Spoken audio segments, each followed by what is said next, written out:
आपकी रहनुमाई हमारी ज़िंदगी का हिस्सा हो, आपकी आशीषें हमारा पोर्शन होने पाए।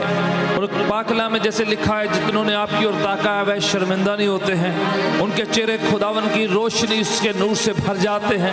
खुदावन आज हम देखते हैं यीशु को, आज हम देखते हैं खुदावन पिता परमेश्वर को यीशु के नाम के वसीला से, क्योंकि हमें पता उस नाम के वसीला से हम जब उसकी ओर ताकते निहारते हैं तो कृपा, अनुग्रह, फजल और वहाँ से चंगाई, शिफा, हिफाजत उसकी तरफ से रिलीज होती है, हमारे लिए जारी करी जाती है। और खुदावन आज एक बार फिर हम एक शख्स को, एक भाई बहन, बच्चे को, सबको तेरे चरणों में सुपुर्द करते हैं। होने दे खुदावन, पवित्र आत्मा हमें सिखाए, याद दिलाए। तेरा वचन कहता है कि वचन जो है हमारे लिए आत्मिक आहार है, खुराक है। परमेश्वर के मुंह से निकला हुआ हर शब्द हमारे लिए आत्मिक तौर पर तरक्की, उन्नति, आशीष, ज़ाहिरी तौर पर शांति, शारीरिक तौर पर चंगाई लेकर आता है। और आज की सुबह हमें उस वचन को ऐलान करते हैं, घोषणा करते हैं। हम सबके लिए प्रभु जी मांग लेते हो तेरा वचन जो हमें भेजा जाता है चंगा करने के लिए, हील करने के लिए, याद दिलाने के लिए, यीशु के करीब लाने के लिए, वचन हमसे बातचीत करने पाए। यीशु हमारी जिंदगी से जलाल पाए, हमारे बीच में विराजमान तख्त नशीं होकर हम सब पर बरकत, रहम, फजल का हाथ रखने पाए। प्रभु यीशु के पवित्र नाम से हम दुआ मांग लेते हैं, आमीन। Praise God. कृपया बैठिएगा।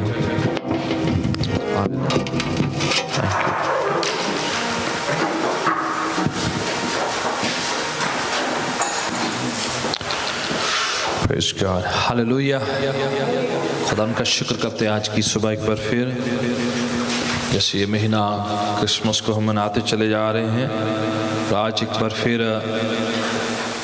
खुदा यीशु के पवित्र कलाम से हम अपनी ज़िंदगी की खुराक, आहार को प्राप्त करेंगे। सप्ताह की शुरुआत आराधना, स्तुति और प्रभु के वचन के साथ करते हैं। प्रभु के वचन में से एक खास शीर्षक जो मेरे मन को भाई, जो मेरी ज़िंदगी से बातचीत कर रहा था, मैं आपके साथ बांटना चाह रहा हूँ। प्रभु यीशु के चरणों के बारे में हम सीखेंगे। यशाया 52 की 7वीं पंक्ति में इस प्रकार से लिखा है, कितने सुहावने वो पाँव हैं जो खुशखबरी का पैगाम लेके जाते हैं। कितने सुहावने वो पाँव हैं, चरण हैं जो खुशखबरी का, सुसमाचार का, गुड न्यूज़ का, ग्लैड टाइडिंग्स का प्रचार करते हैं। इससे पहले कि हम मसीह में आए, हम प्रभु का वचन सुनाएं, प्रभु यीशु मसीह के पाँव जो हैं जगह जगह वाणी को लेकर गए हैं, जगह जगह जो हैं उन्होंने पवित्र शास्त्र की बातों को अपने शिगिर्दों के साथ बांटा, तमाम पब्लिक तक पहुँचाया। वो पाँव जो हैं सलीब को लेकर गए, वो पाँव जो है कलवरी क्रूस पर गए, उन पाँव पर कील ठोके गए, वो पाँव हमारी खातिर जो हैं घायल किए गए। और वचन कहता है कि उसके खून बहाए जाने से हमें शिफा मिलती है, निजात मिलती है। और इसलिए आज उस पाँव के बारे में हम सीखते हैं कि कितना इम्पोर्टेंट है, कितना ज़रूरी है यीशु के चरणों में बैठना, वहाँ से लर्न करना। और कई बातें जो हैं हम उस पवित्र वाणी को सीख सकते हैं जब हम डायरेक्ट प्रभु के चरणों में बैठते हैं। आपका ध्यान लूका रचित सुसमाचार उसका 7वां अध्याय और उसकी 38 आयत। लूका की इंजील 7वां अध्याय और उसकी 38 आयत में प्रिय बहन एक जिसका नाम मरियम है, उसका जिक्र पाया जाता है, जो प्रभु यीशु के चरणों में आकर रोती है, आंसुओं से उसके पाँव को भिगो देती है। 7 की 38 लूका की इंजील। और वहाँ पर लिखा है कि वो बहन जो है अपने सिर के बालों से, अपने केस से प्रभु यीशु के चरणों को साफ करती, पूंछती है। पूरा आदर सत्कार जो अपनी ज़िंदगी का यीशु को समर्पित करती है। और उसी घर पे जहाँ पर एक छोटी प्रार्थना विनती चल रही थी, शमौन नाम के शख्स के घर पे, वो जो है बिल्कुल इस बात को समझ नहीं रहा था, मन में सोच रहा था कि ये औरत क्यों यीशु के चरणों को इस तरह से आंसू से भिगो रही है और क्यों साफ कर रही है। और वाणी कहती है कि यीशु ने उसे उस समय डांटा, फटकारा और याद भी दिलाया कि क्यों ये औरत वहाँ पर ऐसे है। और लेटर ऑन अंजीलों में लिखा है कि यीशु ने उसके अंदर से 7 बदरूं निकाल कर उस बहन को छुटकारा दिया था। और एक बड़ा खास स्नेह है छुटकारे का, एक खास मन में इज्जत है, मन में प्यार है कि खुदा ने छुटकारा दिया है। और कई बार लोग आशीष पा के मौजों को देखकर, चमत्कारों को देखकर भूल जाते, थोड़ी देर के लिए एक्साइटेड रहते हैं, थोड़ी देर के लिए उनके अंदर जोश तो रहता है, इवन गवाही भी दे देते हैं, पर धीरे धीरे वो जो भूल जाते हैं इन बातों को। और ये बहन याद दिलाती है कि इवन दो जो है प्रभु ने उसकी ज़िंदगी में काम किया और कभी वो भूली नहीं। लेटर ऑन यीशु की कब्र में भी जाती है और पूरी गॉस्पेल में हम पढ़ते कि किस तरह से उसने अपना जो परमेश्वर के साथ जो रिश्ता कायम करके रखा, बरकरार रखा। 7 की 38 आप अपने लैंग्वेज में पढ़े तो आपको पता चल जाएगा कि हम क्या बात कर रहे हैं। हाँ जी, कोई भी जन। हाँ जी, यीशु के चरणों के पास खड़ी और रोती रही। हाँ जी,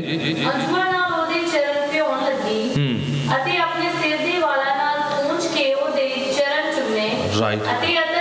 हाँ, इससे ज्यादा देखो बेशकीमती एक लम्हा है वहाँ पर कि आंसुओं से भिगोना, फिर अपने सिर के बालों से उन चरणों को पूंछना, चरणों को चूमना, फिर वहाँ पर अत्र मलना। इससे बड़ी सरमनी है यहाँ पर, तो लंबा टाइम है। ये वही चरण है जो प्रभु का वचन सुनाते सुनाते आए हैं। इनफैक्ट उसी मीटिंग में यीशु कहते हैं उस भाई को जिसके घर पे प्रार्थना सभा है कि जब मैं घर पे आया था तूने मेरे पाँव जो है पानी से भी नहीं धोए। तो आप याद रखें कि ये चरण जो है चाहे कि इतने साफ नहीं थे, वो बाहर से प्रवचन सुना के, वाणी सुना के आए हुए थे, पर उस बहन ने वो बात का परवाह ना करके आंसुओं से भिगोए उन चरणों को, फिर पूंछा, फिर उसके बाद जो है उनको चूमा और फिर अत्र मला।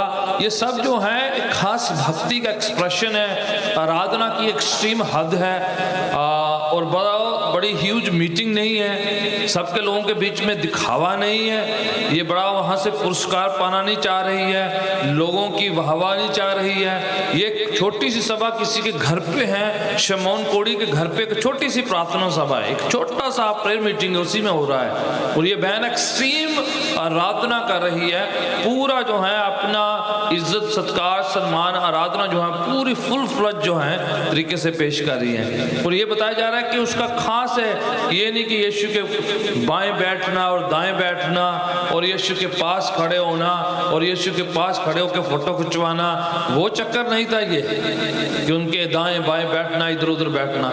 इनका क्या था, यीशु के चरणों में मैं उसकी धूल के मानंद हूँ, यहाँ तक कि धूल की भी परवाह नहीं करी है, आंसुओं से उसके चरण को धोया है, फिर सिर के बालों से पूछा है, उसके बाद उनके चरणों को चूमा है। इतना एक्सट्रीम हद जो है एक्सप्रेशन पेश किया जा रहा है आराधना का।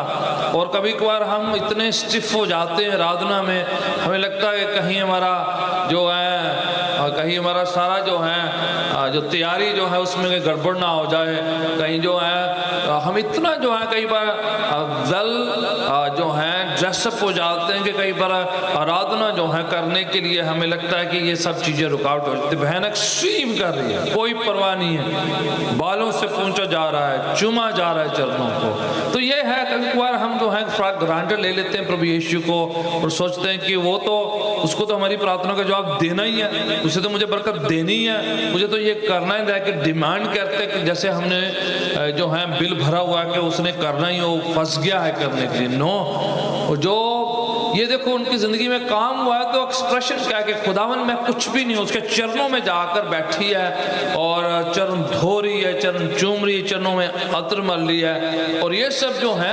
एक्सट्रीम एक्सप्रेशन है कि आराधना जो है कि, और सब चीजें कुछ भी नहीं है। यीशु के चरण the best place to be, कि वहां पर बैठना और अपने आप को हम्बल करना, नम्र करना, उस माफी को याद करना कि हम कुछ भी नहीं थे और खुदा ने हमें हमें माफ़ किया है। हम कुछ भी नहीं उसके सामने कुछ भी नहीं, हम डिमांड भी नहीं कर सकते कि हम उससे कहें कि आपने तो हमें बरकत देनी, आपने ये तो करना ही करना है। खुदावन हमारे आका नहीं कि हम उसे हुक्म दें और जो मर्जी चाहे तो लाकर हमारे सामने पेश कर दें। नहीं, ऐसा नहीं है। खुदावन के चरणों से हम बरकत आशीषें पाते हैं, वो उसका फजल है, उसकी कृपा, उसका अनुग्रह है। वो हम पर दया करके ये सब चीज़ें हमें देते हैं, ना कि डिमांड है कि उसे हमें करना है, वो फंस गया कहने के लिए। नो, जो उसकी मर्जी है उस हिसाब से जो है खुदावन हमें आशीषें बरकतें देते हैं, और डिमांड नहीं है। ये प्रभु का प्यार है, प्रभु का मोहब्बत, उसकी दया, उसकी कृपा, उसका फजल है। हम इतने अच्छे ना होने के बावजूद वो हमसे प्यार करता है। वाणी में लिखा, जब हम गुनाहगार थे, जब हम उसके दुश्मन थे, तब उसने हमसे मोहब्बत करी है। तो खुदावन का ये जो चरणों में बैठना, हमने अपने आप को नम्र करना, हलीम करना है, ये सबसे बेहतरीन एक जगह है। मत्ती की इंजील में भी आए, एक ही हवाला नहीं है। मैं चाह रहा हूँ कि आप थोड़ा इन बातों को समझ, किस तरह से नम्र होकर खुदावन के चरणों में बैठना जो है इम्पोर्टेंट हिस्सा है। मत्ती की इंजील उसका 15 अध्याय और उसकी 30 आयत मेरे साथ निकालिए। Matthew's gospel chapter 15 and verse 30, उसका 30 वचन जो है 15 का 30, जो वहाँ पर लोगों के बारे में लिखा हुआ है। एक ही बहन का जिक्र नहीं है, तमाम लोगों के बारे में। 15 की 30 कोई भी जन बुलंद आवाज से पढ़िएगा।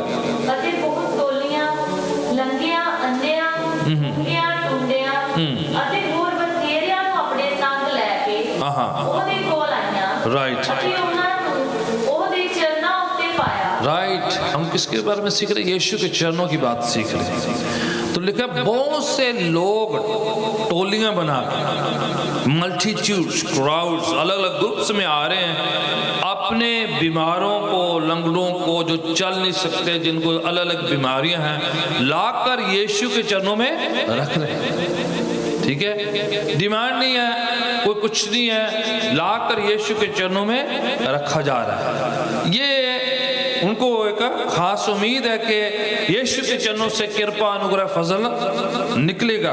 और बाइबल कहती है कि यीशु ने जितने उसके पास आए थे उन सबको चंगा किया। ये लोग सोचते हैं कि हमें चंगाई भी पानी और अपनी मर्जी से पानी, अपने तरीका से पानी, पर वो इस तरीका से करे। उन्होंने ला के रख दिया अपने मरीजों को, अपने अजीजों को, अपने चहेते लोगों को जो बीमार हैं, लंगड़े हैं, चल नहीं सकते, तमाम जो हैं अपने पेशेंट्स, अपने जितने भी लोग जो हैं अपने मरीजों को लाकर यीशु के चरणों में छोड़ दिया। अभी यीशु पर है कि कैसे उन पर दया करते, कैसे उनको चंगा करते, अलग अलग तरीके से यीशु चंगा करते। कई बार शब्द से, कई को हाथ से टच करके, कईयों को हाथ से उठाकर, कईयों को जो है इवन थूक से लेप बनाकर आंखों में लगाया। अलग अलग तरीके से यीशु ने किया, पर उन्होंने लाकर सुपुर्द कर दिया है, पेश कर दिया कि यीशु आपके चरणों में लाकर हम अपने अजीजों को रख देते हैं, सरेंडर कर देते हैं, सौंप देते हैं। अब आप अपनी दया करें, आप अपनी कृपा करें, प्रभु आप पर छोड़ दिया जाता है। चाहता हूँ एक और हवाला पढ़े जरा। यीशु के चरणों की बात हो रही है। ये मरियम और मार्था के बारे में है। लूका की इंजील उसका 10 अध्याय, लूका रचित सुसमाचार और 10 अध्याय उसकी 39, 10 verse 39, chapter 10 verse 39, 10 की 39।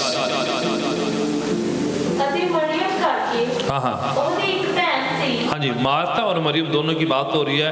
ये मरियम, मार्था, लाजरस उनका भाई है, 3 जन है एक खानदान के, और उनके घर पे छोटी प्रार्थना की सभा है। हाँ जी, राइट, फिर से चरणों की बात हो रही है। बेस्ट प्लेस टू लर्न, सबसे अच्छा सर्वोत्तम तरीका है सीखने का यीशु के चरण। रिलैक्स होके बैठी है और यीशु टीच कर रहे हैं, सिखा रहे हैं, और वो लर्न करने के लिए यीशु के चरणों में बैठी हुई है।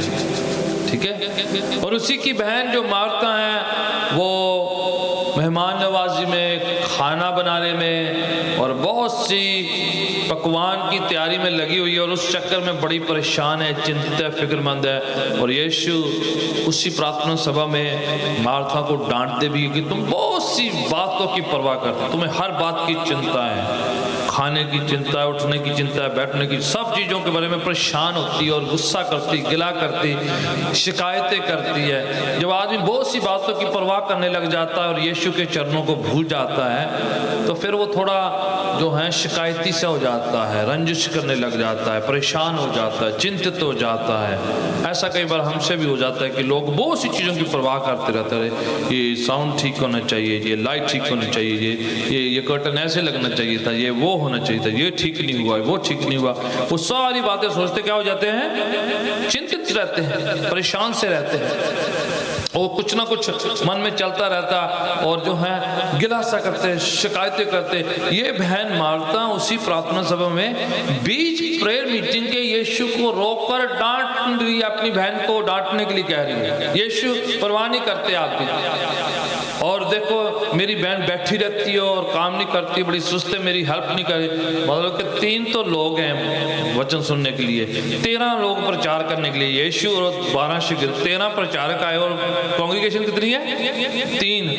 उनको भी बोलनी कि मैं खाना बना रही हूँ, दो बैठे, उनमें से बोले इसको भी लाओ खाना बनाओ। फिर प्रेयर मीटिंग क्या हुई, खाना ही हो गया ना, वो तो गेट टुगेदर सा हो गया। कई बार जो है ज्यादा फोकस गेट टुगेदर पर हो जाता है, होना चाहिए खाना, ये मिलना जुलना, सब कुछ जो इम्प्रेस करना कि यीशु आज फुल इम्प्रेस करना है, खाने में सब कुछ तैयारी है जी, नैपकिन भी उसी तरह मैच करने हैं, ऊपर जो है सजावट लगे पे।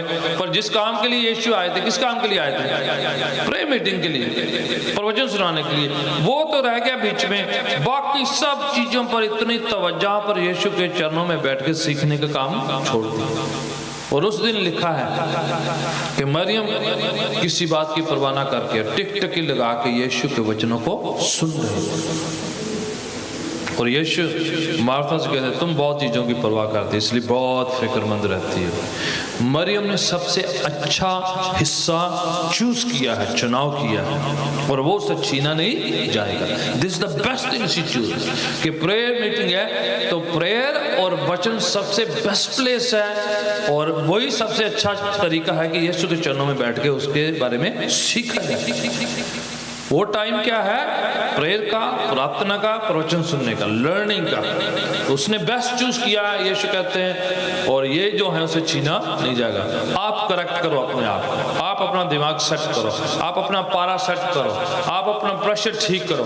आप बहुत सी चीज़ों की परवाह करती है, बहुत घबरा जाती है, फिक्रमंद हो जाती है, चिंतित हो जाती है, शिकायतें करती हैं, हर बात में नुक्ताचीनी करना, हर बात में तुम्हें क्रिटिसाइज करना, हर बात में तुम्हें ये कहना वो कहना। छोड़ो इन सब चीज़ों को, प्रभु के चरणों में बैठ के सीखने दो, लर्न करो। छोड़ दो अपनी बहन को उधर, लर्न करने दो। Some people are totally focused in the learning of the word of God, और कुछ लोग सब चीजों की परवाह करते हैं, सब उनको सब बातों में परफेक्शन चाहिए। खुद परफेक्ट नहीं, पर परफेक्शन चाहिए। कौन सिद्ध है, कोई सिद्ध नहीं, पर उनको हर चीज में सिद्ध होना है, ये भी वो भी नो। यीशु कहते हैं फोकस किया गया है प्रभु के चरण, उस पे बैठ के लर्न करना। आगे बढ़ते मैं एक और हवाला आपको लेके जाना चाह रहा हूँ। मरकुस की इंजील में से लर्न करते हैं। एक बहुत बड़ा अहदेदार, आराधना का सरदार, अगुआ, मरकुस की इंजील उसका 5वां अध्याय 22 और 23 आयत, मरकुस की इंजील से जो बाइबल की दूसरी इंजील है, दूसरा सुसमाचार है। ये सिर्फ बीमारों की बात नहीं हो रही है, इक्का दुक्का जो बहन जिनको ठीक है उसकी बात नहीं हो रही है, छोटी प्रेयर मीटिंग की बात नहीं हो रही है, बल्कि ये एक आराधना का सरदार है, आराधना घर का ओहदेदार है, जायरस नाम का शख्स, और उसकी बेटी जो है बीमार है, मरने पर है, और ये यीशु को ढूंढते हुए बाहर ढूंढते ढूंढते आए हैं। मरकुस की इंजील उसका 5वां अध्याय उसकी 22 और 23 है। कोई भी जल्द बुलंद आवाज से पढ़िएगा। और समाज के सरदारां विचों हाँ जी, जायरस नामे एक मनुष्य आया ਅਤੇ ਉਹਨੂੰ ਵੇਖ ਕੇ ਉਹਦੇ ਪੈਰੀਂ ਪੈ ਗਿਆ। Right, best thing he did, वो जो है आराधना में सरदार, वन ऑफ द, ये वो शख्स हैं जो आराधना घर में खुद प्रवचन सुनाते हैं और उनमें से चीफ है ये वो शख्स होते हैं जो चीफ, वन ऑफ देम, जो पॉलिटिकली सनहेड्रिन, वहाँ की जो कॉन्स्टिट्यूशन की कमेटी असेंबली का हिस्सा है सरदार मिश्र, ठीक है। प्रवचन सुनाते रिलीजियस तौर पर है, पर पॉलिटिकली तौर पर ये सनहेड्रिन का हिस्सा है, ये वन ऑफ द चीफ है, ठीक है। जो रोम की सरकार वहाँ पर राज्य कर रही थी इसराइल में, जब भी उनको फैसले करने होते तो ये सनहेड्रिन, ये जो असेंबली है, इनके थ्रू से वो जाते हैं, फैसले पास करते हैं। तो ये शख्स उस असेंबली का हिस्सा है जो रिलीजियस तौर पर प्रवचन सुनाने वाला है, at the same time chief है क्योंकि वो असेंबली का हिस्सा है। तो ये बहुत ओहदेदार है, जाना पहचाना है, लोगों को पता है, और इसने आकर अपने ओहदे का, अपनी वहाँ की इलेक्शन का, असेंबली की मेंबरशिप की ना परवाह करते हुए बेस्ट काम उसने क्या किया है, सबके सामने चुपके चुपके कर, किसी घर की बात नहीं हो रही है, खुलेआम प्रभु यीशु जा रहे हैं, रास्ते में चौराहे में आकर यीशु के चरणों में गिर गया और विनती करी है कि मेरी बेटी ठीक नहीं है, आप घर पे आके उसे चंगा करें, ठीक है। उसने अपने प्रोफेशन की परवाह नहीं करी, अपने स्टेटस की परवाह नहीं करी, अपने तमाम असेंबली मेंबरशिप की परवाह नहीं करी, किसी की परवाह नहीं करी, समाज की परवाह नहीं करी। उसको बेस्ट है कि राइट नाउ मेरा फैमिली, मेरे बच्चे प्रायोरिटी है, और उसकी खातिर मैं यीशु को जो है, जो आदर सत्कार सम्मान बनता है, वो बेस्ट मुझे देना है, और मुझे अपना जो है अपनी पैसे की, अपनी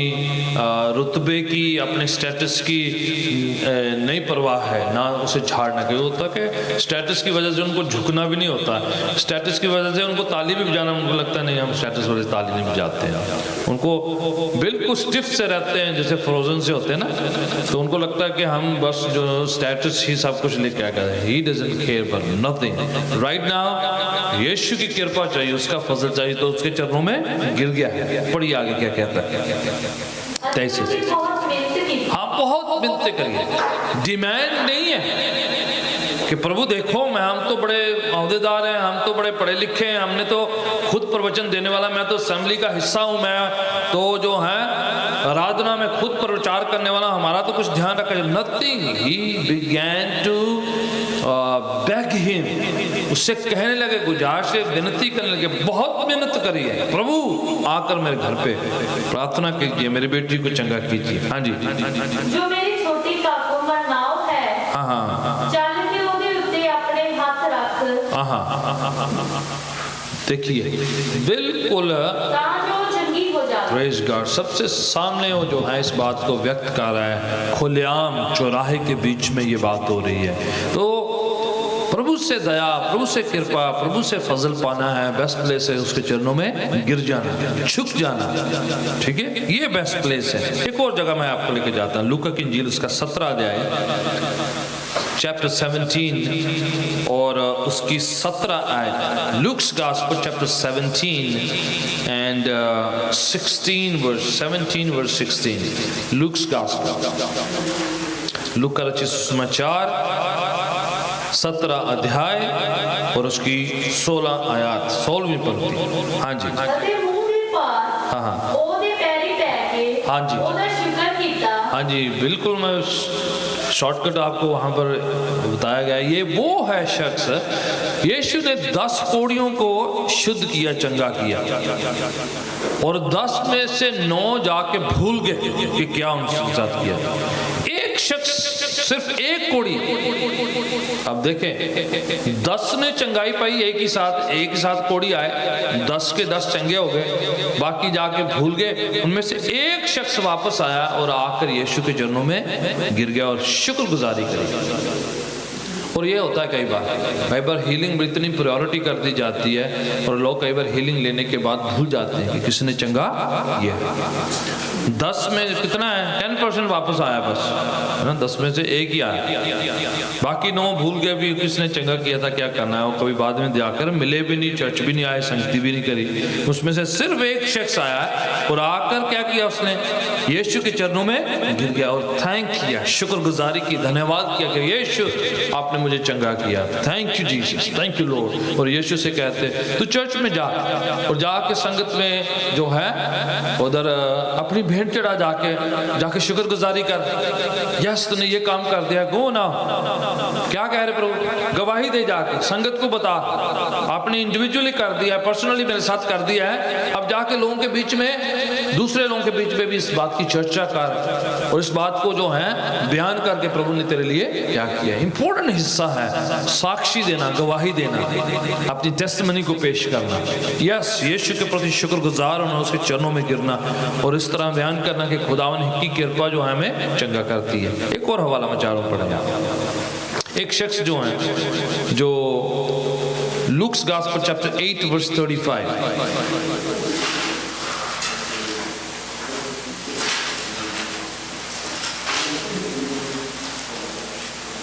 आठवां और उसकी 35 आयत, ये वो शख्स की बात है जो कब्रिस्तानों में रहता था, कपड़े नहीं पहनता था, इसके अंदर एक बदरूओं का बड़ा लश्कर था, बड़ा हजूम था उसके अंदर बदरूओं का, और यीशु ने उसे चंगा किया और ये शख्स जो है चंगा हो, पढ़िएगा जा 8 की 35। हाँ जी,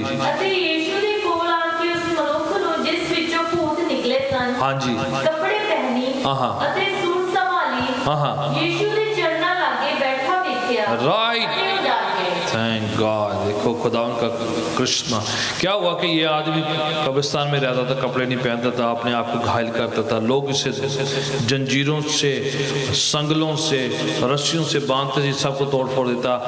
आखिरकार लोगों ने उसे ऐसे ही कांत तन्हा जगह में फेंक दिया, उसके फैमिली भूल गए, सब लोग भूल गए कि ये हमारे काबू नहीं आता, ये बदरूओं के कंट्रोल में हो चुका है। तो यीशु कश्ती भर के अपने 12 शागिर्दों के साथ एक शख्स को प्रचार करने के लिए वहाँ पर जाते हैं और जैसे उसे चंगा कर दिया जाता है, हील किया जाता है, पूरे गांव को पता चलता है भाई एक आदमी जो कब्रिस्तान में रहता था वो ठीक हो गया है।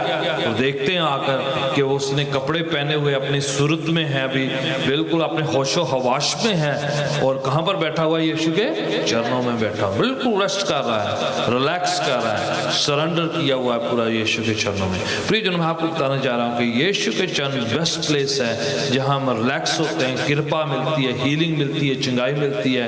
अपने आप को ज़्यादा ऊपर नहीं करना है, प्रभु के चरणों में नम्रता के साथ हलीम होते हुए।